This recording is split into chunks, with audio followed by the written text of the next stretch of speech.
Everybody, Flash Rasmus back again in Ambition. And I think that, I'll look at the calendar to remind us of where we are. I think we're at the business end of this. I think this is August. I think we're at the business end of our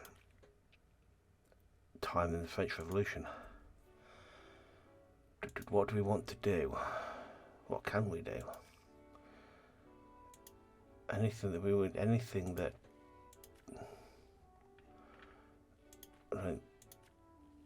is it anything we can? I'm not doing that for love.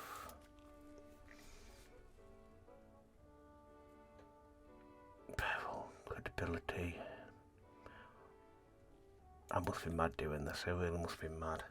Night time sky is overcast, and the street smell of freshly finished rain. You use one hand to adjust your hood while you look down at the directions Antoine provided in his letter. You glance around at the buildings and note that you find yourself one of the nicer neighbourhoods in Paris. In fact, you're not. You're not from La Place Royale. Hey. Anyway, you've reached the end of your direction, so you must be in the right place. However, there's nothing that seems particularly special about the silhouette. You glance around and find the streets to be empty. There's no sign of Anton anywhere. Suddenly, you feel a hand reach across your body and grab you by the shoulders and pull you into an alley. When your eyes adjust to light, you realise your assailant is none other than Anton. He's pressed so close to you against the wall that you can feel his rapid heartbeat through his coat. I see you've come. That's good. Okay. Neither of you say anything for a long time. Instead, the two of you gaze upon each other in the dark, your hips hovering dangerously close. Suddenly, he pulls away, releasing you.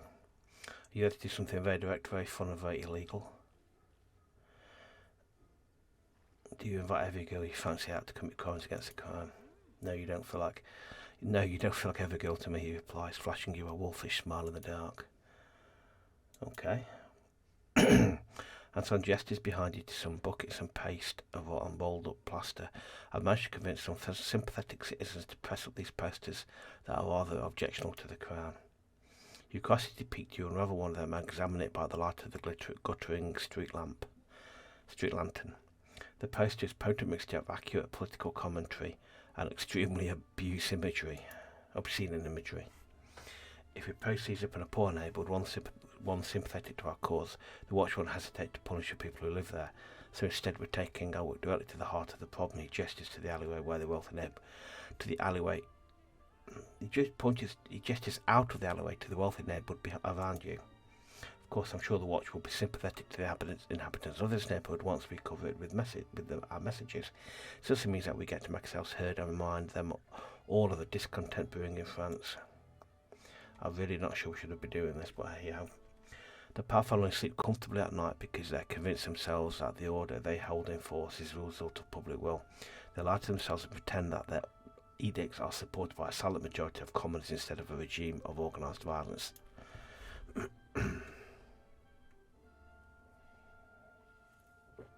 He holds up a bucket and paste. Let's challenge a notion, shall we say.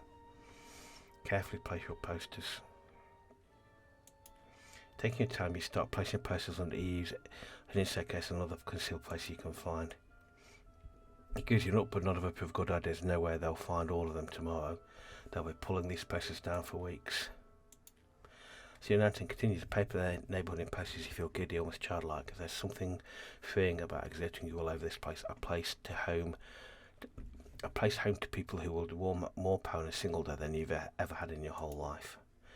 Every woman in the world looks better when she's facing the possessions of the powerful. But you especially, you shine brighter than any lantern in this city. Both of you freeze as you hear the sound of approaching footsteps. Those footsteps grow into tramping of multiple sets of boots. The light of lantern shines off a window far down the street. That must be the archers. We haven't been discovered yet. They're walking, not running. Still, they'll be here soon. We need to leave. Agreed. He nods silently in agreement and quietly sets his remaining materials to the ground. Once you do the same, he grabs you by the hand and leads you away. In the distance, you can hear the anger and disgust in the watchman's voice as they eventually discover your handiwork. The discontent's louder, and you can hear one of them shout, "Find who did this, find them now." The two of you duck down an narrow alleyway together. In the close confines of hiding place you find your pressed away Santon. Kiss him.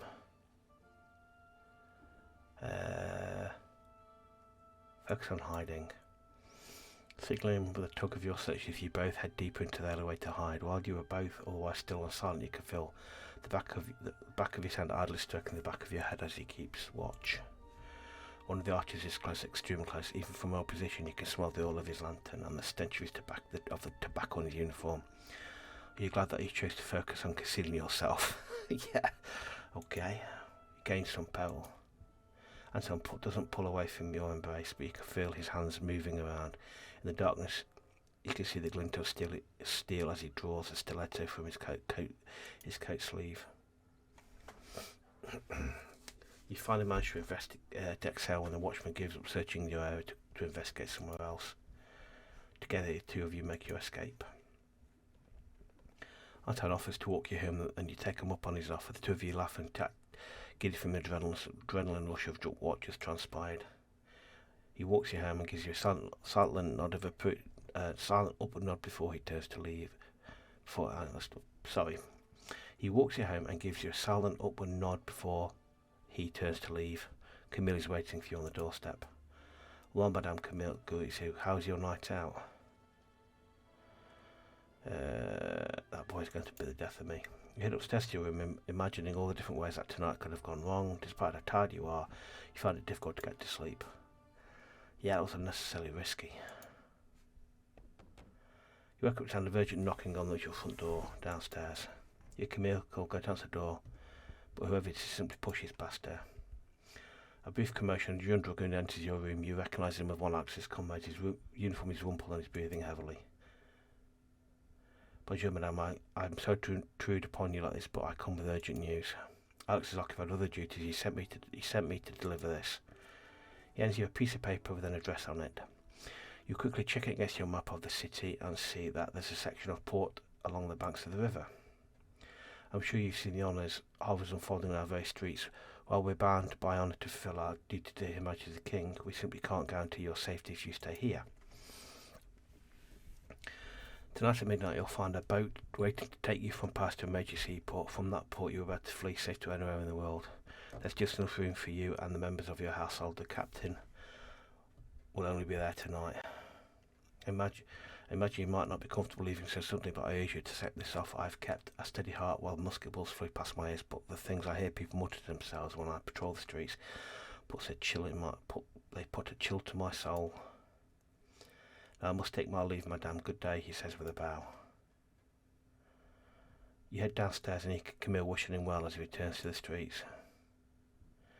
You stare numbly at the paper, eyes flicking between the address and your window looking out at the chaos outside. Leave Paris. At first you almost reject the notion entirely. You fought for so long to be here, to establish yourself, to give all that up now feels like it would forsake everything you've sacrificed. Yet perhaps it's time to start a lifeboard elsewhere. Perhaps leaving Paris doesn't need to be the defeat. It's a maddening conundrum. Oh, I don't know. I really, really don't know. Oh, I don't know what to do now. Oh no.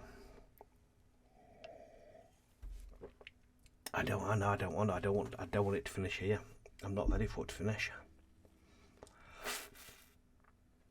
Stay. You clench your teeth, look at your dress and finally manage to crumple the paper and throw it onto the fireplace. You can leave past now. You can't leave past not leave past after all you've been through.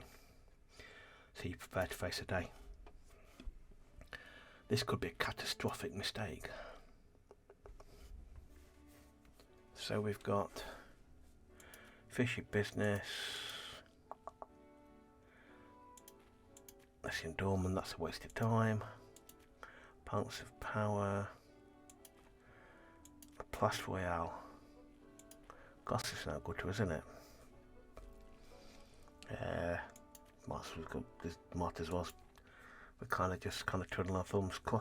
Crossing Central Park, you're stuck by the beautiful buildings around you. Some of the oldest structures of the city are here, surrounded by the homes of wealthy aristocrats. The entrances of these elegant homes are blocked by a garishly dressed doorman who honestly look more bored than imposing.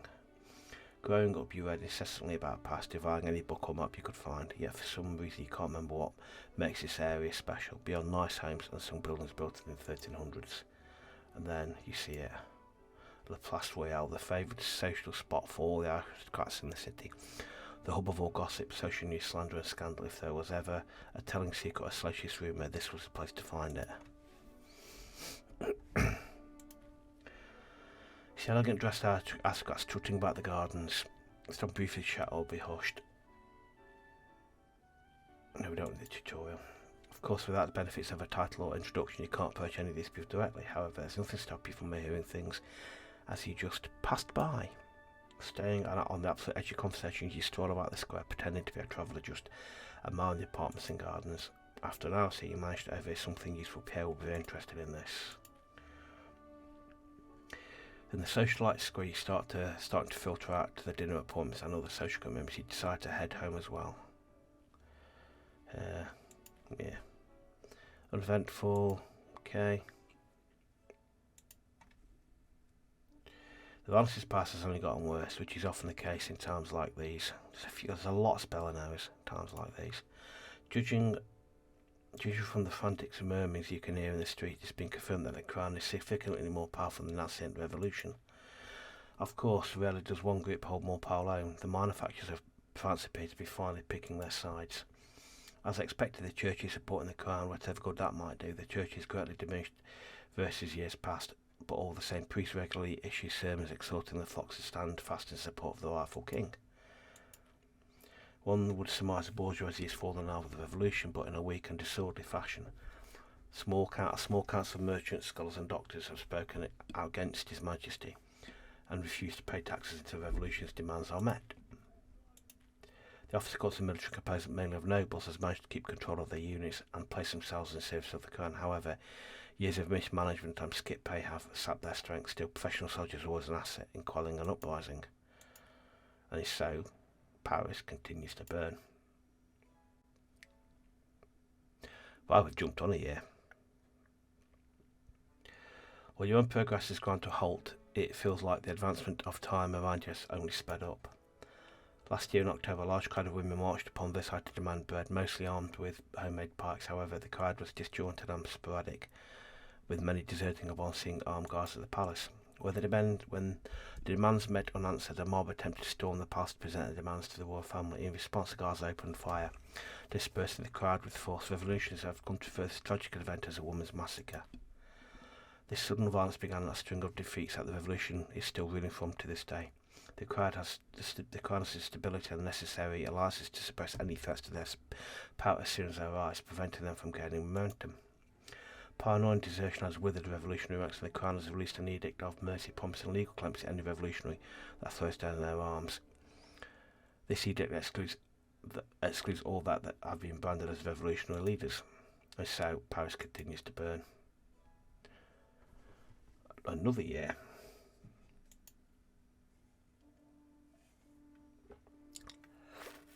And we've still got the money, so we're not playing any rent. Late last night, a sleepy commune named Varennes made history. The last 2 years have been a collection of sporadic uprising and unsuccessful battles of revolutionary forces spring up across the country, led by men like Robespierre, Lafayette and Talleyrand. The narrow escapes from Royalist forces have become a stuff of folk legend, and several fictional accounts have already been published in the form of illegally distributed novels. However, one's luck can only last so long, as the revolutionaries were finally cornered, found hiding in the attic of the Varennes post office. With their leaders apprehended and brought back to Paris in chains, the remaining revolutionary forces scattered across France have been left demoralised and leaderless, and so Paris continues to burn. Okay, we definitely end game. Less than a year after the events of Varennes, a physician named Joseph Ignace Guillotine proposed a device. A device that will decapitate the condemned quickly and cleanly. No longer will they twist and choke at the end of a hangman's rope. No longer will a missed strike from the execution block leave a screaming man begging for a second swing. This guillotine kills instantly, for if one is to die, it should be done humanely. In fact, the device already claims its first life. A highwayman called Nicolas Jacques Pelletier, who was found guilty of murder, robbery and rape. By all accounts, he's a wicked man. In fact, the Crown that the crowd that watched his death was unsatisfied with his execution. It was too quick, too clean, too quick, too clinical. Perhaps they will have to witness this guillotine work a few more times before they warm to it. And so Paris continues to burn. Another whole year. Wow. It has been a year and a half, and the people of France are truly warmed to this guillotine. The courts have been held in a situation of complete legal deadlock as the captured revolutionary leaders continue to argue their cases before the courts. Finally, His Majesty the King Louis XVI broke the deadlock by simply ordering their executions by royal decree. While this went against France's legal norms, tribulations and paralysing violence of the last few years have dulled these such sensitivities. For all the talk of their importance, rules and standards crumble easily before any firm willed out of power. This morning, one after the other, revolutionaries were executed with their heads stacked in rows upon the ground. A jeering crowd stamped upon the revolutionary cockade, shouting, "Vive le roi!" with every death. The king has once been accused of possessing a facilitating nature. He had not firmly kept his hand upon the reins of power, but after seeing so many threats to his rule, something had changed within him. No such indecision haunts him now. And so Paris continues to burn. Okay. 5th December 1793. Your perversions before bed are interrupted by the sounds of discontent outside. Normally this wouldn't be an issue for you, but this isn't the sound of distant problems, this is close. Your voice is screaming in tone defiance. Glancing out your window, you reveals a line of soldiers forcing their way into people's houses, dragging them out into streets. Lit by a dim lantern, an officer in the road is checking a list. With a knock at the door, your blood runs as cold as ice in your veins. "Ah, madam, there's a soldier here to see you," Camille yells from downstairs with no small amount of trepidation in her voice. Any attempt to form letter reply is interrupted by the sound of heavy boots ascending the stairs to your room. Glancing frantically around your room, you consider what you could do to defend yourself if the worst were to occur.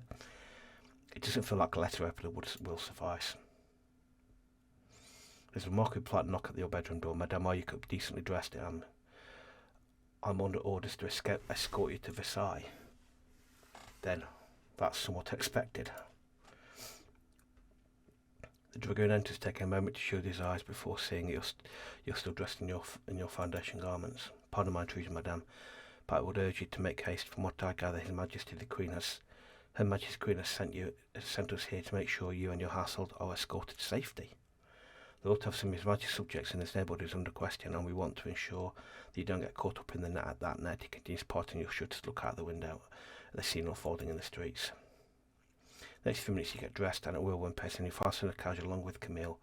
Several dragoons are riding next to you on horseback. "Madam, do you believe them? What's going to become of us?"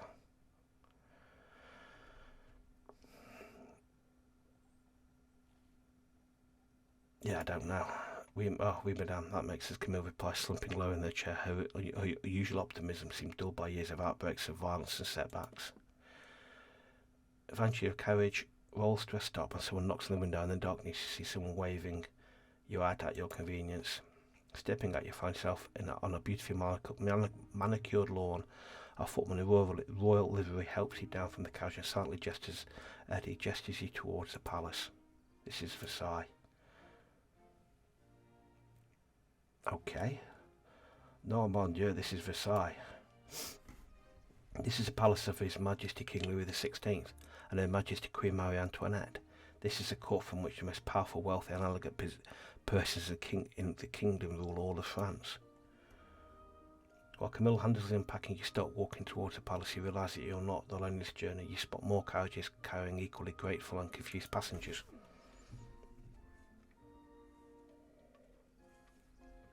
In fact, you spot Elizabeth and her daughter who are hurrying up close behind you. "Ah, Grace, adieu, they found you. Ever since we talked about me reaching out to Marie again, I knew I wanted to use that power for good and not just for myself. These last few weeks I've been lobbying on your behalf. I knew we were right not to betray her." Marie's also seen that painting I made of you. She continues with a giddy smile. She thought it was very bold, and I think she'd like to meet you. Happy days. Debated size as she looks at the palace. There's so many of us here, it's a good thing that Versailles has so many spare bedrooms, no? Elizabeth breaks off from you to help her daughter Julia with something. While you continue to walk towards the palace, you can't help but wonder what the future holds for you now. Camille jogs up next to you, laden with your bags, just like when she helped you move in on the first night you arrived in Paris. I guess it's good to be friends with the Queen, isn't it, madam? You smile and I take it in. Taking in this turn of fortune, taking in how your bold support of the Crown in a time of crisis led you to this new opportunity. I don't think we boldly supported him. I think I just basically, if it moved, we slept with it, and if it basically across the board. Apart from Antoine, I think we kind of hedged our bets across the board, really. Anyway, well, I could complain about that. Straying from this path could have left you contending with chaos in past, trying to prove your support for the royalist among terrible reprisals that are sure to continue for the next few months. Had the nationalists of the revolution been victorious in their uprising, your well-known support of the Crown would have been disastrous for you. Thank God such a thing never came to pass. I didn't think we were that supportive of the Crown. Have you played your cards out and now you stride towards Versailles itself as a guest of royalty? However, Camille is wrong about one thing. You aren't friends with Her Majesty Queen Marie Antoinette. But you could change that. You could change that soon enough.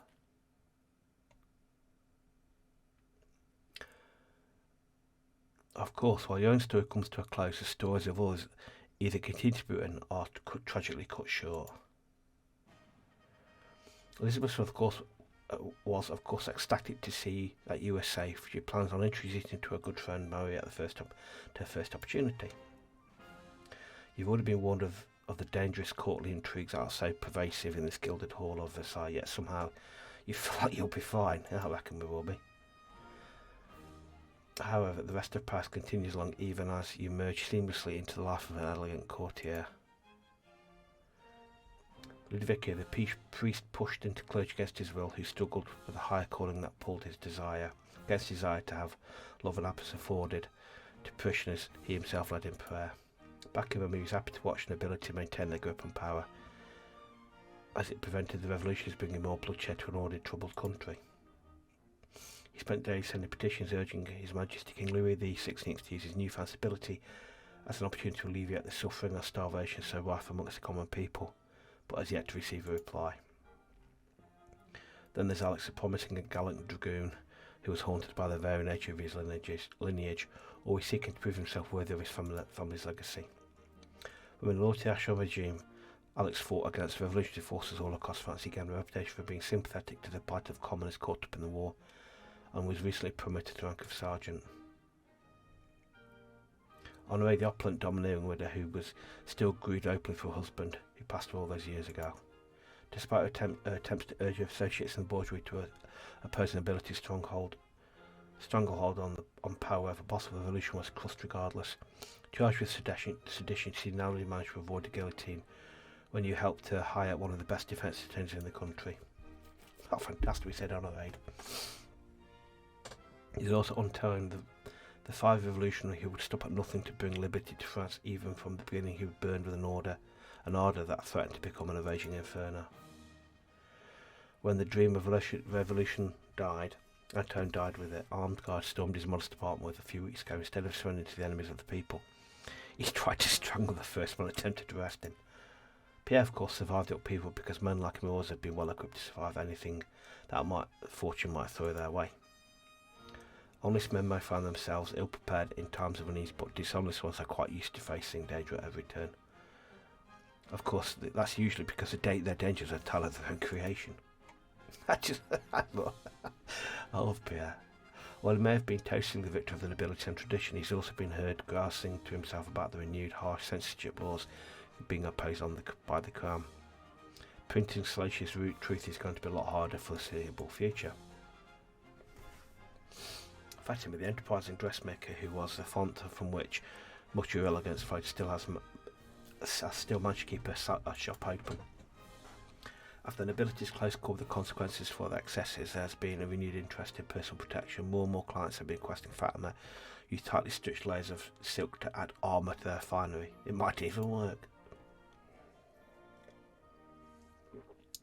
At least it's likely to work if the assassin in question also agrees to use Silk Dagger. regardless she's happy enough to take their money. And of course there's Camille, your indefatigable handmaiden, who's been at your side since your first moments in Paris. Camille was overjoyed was overcome with joy to discover that not only were you to be a frequent visitor of a frequent guest of Versailles moving forward, but also you intend to stay in Paris. Another turn of fortune, it was discovered that your landlord recently fled Paris in order to avoid persecution for a staggering list of financial crimes. With no one to claim the building, you're now its de facto owner. So the grand arc of your story comes to a suitable close with some proverbially setting on this chapter of your life. That was fantastic. We didn't find out what happened to Armand. Wow, that was a different ending from the last one, wasn't it? Okay. Episode 1 we got guillotined. Anyway, that was fantastic. I'm just looking at these ambition babies, ambition pets. I should pay more attention to these. Well, clearly it was another Kickstarter. A pleasure. See their credits roll out. That was fantastic, that was. That was a better ending than the last one. Excellent. I'm glad Honor 8, so I liked Honor 8. But anyway. Thanks very much for watching that little playthrough. I love the ambition. We will come back to this, not straight away, because I've just done 2 runs on the bars, but we are going to come back to this. Because I want to have another go. I want it this time. I want to try and get the revolution in the past, see what happens if the revolution wins. Yeah, that was enjoyable, that was. Highlights. Put in the comments what highlights were. I'm still surprised it said we were close to the card. I didn't think we were that close. But anyway, I'm not going to complain about that. Anyway, thanks very much for watching. Short one today, but then all things come to an end. Thanks very much for watching all the way through if you got this far. I've enjoyed it. It's been fun. And we will be coming back to Revolutionary France because I've enjoyed this. It's a great little game. Anyway, as I said, thanks very much for watching. I hope you enjoyed as much as I have, and I shall see you next one. Thanks very much. Bye.